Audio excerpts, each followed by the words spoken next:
కాబట్టి యావత్ తెలంగాణ ప్రజలు వారి పట్ల ఈరోజు వారి సహకారానికి ధన్యవాదాలు తెలియజేస్తూ తెలంగాణ ఏర్పాటు వారి పాత్రను మరవలేనిది.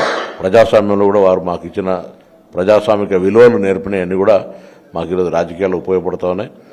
మేమంతా పిల్లలం, అప్పుడు 42 ఏళ్ళు సో లోక్సభలో పోవడం తర్వాత వారు అంత పెద్ద టాలెస్ట్ పర్సన్. ఎందుకంటే ఫైనాన్షియల్ ఆర్థిక సంస్కరణలకు సంబంధించి పివి నరసింహారావు గారు వారి యొక్క ప్రతిభను గుర్తించి మంత్రిగా చేసుకొని ప్రధానమంత్రి కాగలిగి ఉన్నటువంటి ఆ వ్యక్తి యొక్క ఆలోచన విధానం మాకు మార్గదర్శకత్వంగా నిలిచింది. ఇప్పుడు మీరు తెలంగాణ ఉద్యమంలో ఆనాడు కీలకంగా పనిచేసినారు.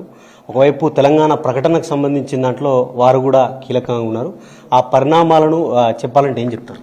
అదే కోరిక తెలంగాణ రావడానికి సంబంధించి ప్రధానమంత్రిగా ఒకవేళ వారు పాజిటివ్గా లేకపోయి ఉంటే తెలంగాణ రాకపోతుండే. సోనియా గాంధీ గారి ఆకాంక్ష అయినా మిగతా రాజకీయ పార్టీల సహకారమైనా తెలంగాణ ఏర్పాటుకు సంబంధించిన విషయం లోపల భారత ప్రధానిగా డిసెంబర్ 9 ప్రకటన కావచ్చు, దాని తదుపరి జరిగిన పరిణామాల్లో మళ్ళీ అన్ని రాజకీయ పార్టీల సమావేశం కావచ్చు, అన్ని రకాల కార్యక్రమాలను వారు తీసుకోవడం జరిగింది. ఇప్పుడు మీరన్నట్టుగా ఆ రోజు పెప్పర్ స్ప్రే లాంటి ఘటనలు జరిగాయి, వాటిపై వారేమన్నా మీకు చెప్పారా? చాలా చాలా సందర్భాలు కలిసినాం. మేము మా కుటుంబంతో కూడా కలిసినాం, మాజీ ప్రధాని అయిన తర్వాత కలిసినాం. వారు ఎప్పుడు ఒక ప్రేమతోటి ప్రోత్సహించేవాళ్ళు. అందులో యువకులంగా మేము చిన్న కాలేజీ పిల్లల్లాగా ఉండడం వాళ్ళం. పార్లమెంట్ పోవడంతో మాకు అత్యంత ఎక్కువ గైడ్ ఫోర్స్ లాగా ఉంటుండే. సో పార్లమెంట్ అనేది నిజంగా కూడా దేశంలో అన్ని కోణాల నుంచి అన్ని మూలల నుంచి వచ్చేటువంటి వాళ్ళు ఉంటారు. కాబట్టి వాళ్ళందరికీ ఒక హెడ్ ఆఫ్ ది ఇన్స్టిట్యూషన్గా మాకు ఎప్పుడు గైడ్ చేసేవారు.